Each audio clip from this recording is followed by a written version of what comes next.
Okay, 8.1, sequences and series.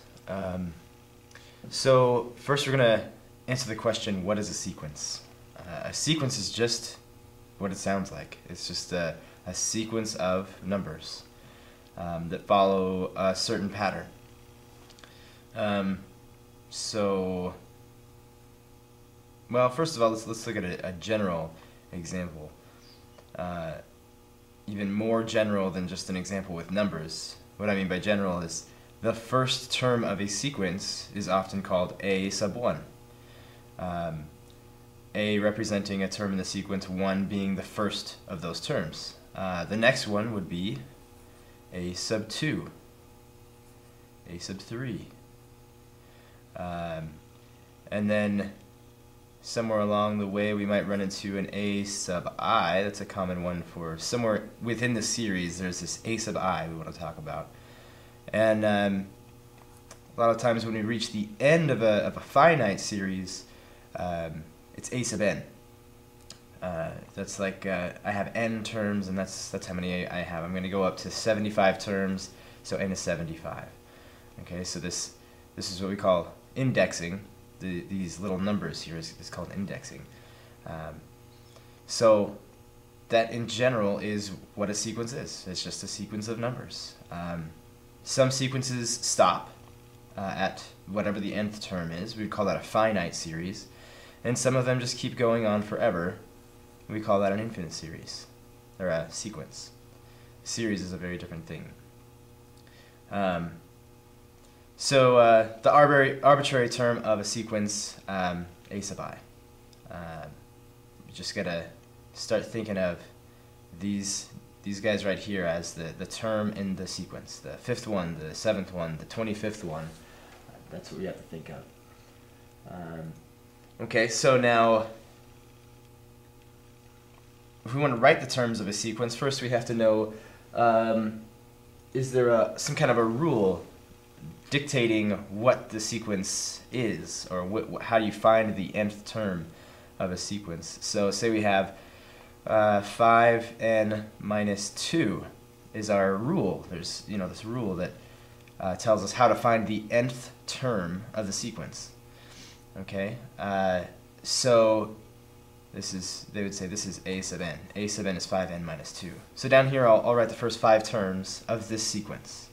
Okay, so what's the first term? The first term is when I let n be 1. So I put a 1 in here for n. 5 times 1 minus 2, that's going to be 3. Okay, there's the first term. Then the second term is going to be, let's write this as a sub 1. A sub 2 is when I put a 2 in here for n. So 5 times 2, that's 10, minus 2 is 8. A sub 3, that's when I let a 3 go in there for n. So 5 times 3 is 15, minus 2 is 13. 5 times 4 for a sub 4, minus 2, that's 18. Let's see, we're going to do the 5 terms. So 5 times 5 minus 2, that's 23.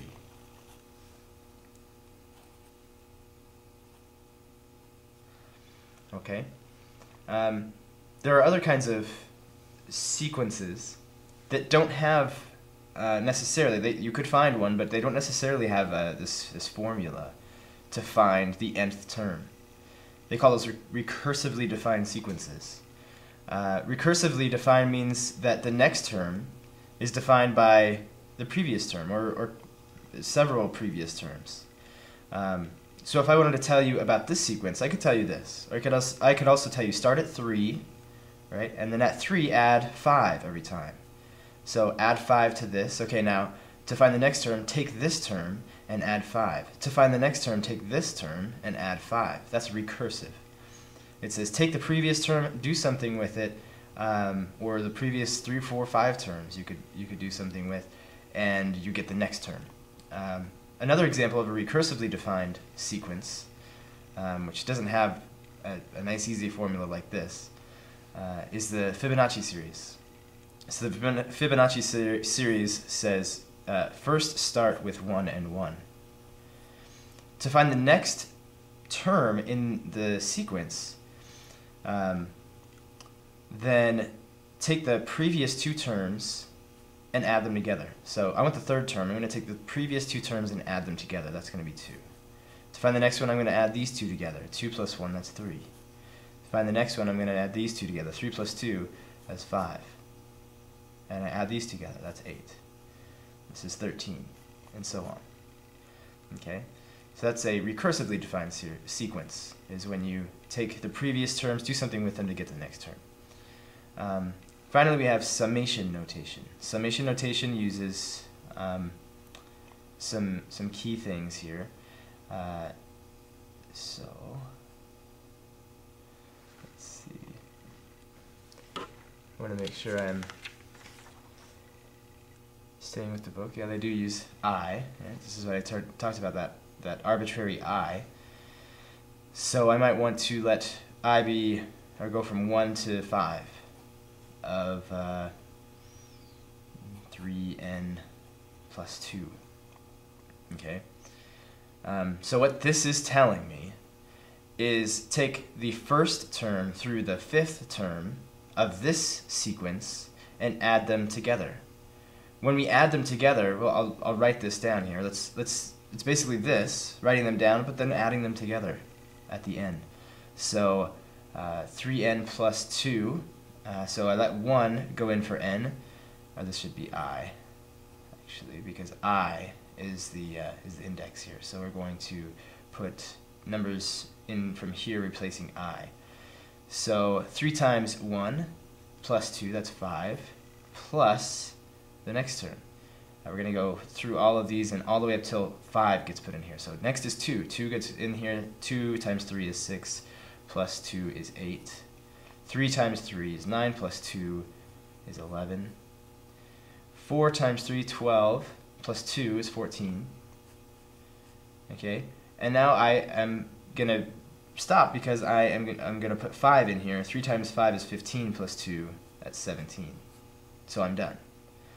Okay, so let's see. 5 plus 8, that's 13, plus 11, that's 24, plus 14, that's 38, plus 17, that's, let's see, 45, oh, 55, because we're adding 17. So there it is. This is called the 5th partial sum of this sequence. Okay? So that's a partial sum. An infinite sum would be something like this.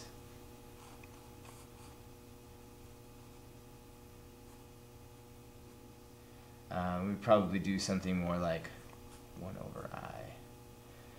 Okay?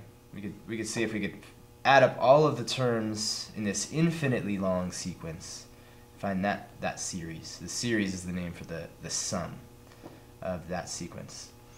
Okay, so we'll stop there for the general stuff, and we'll get into specifics in the next video.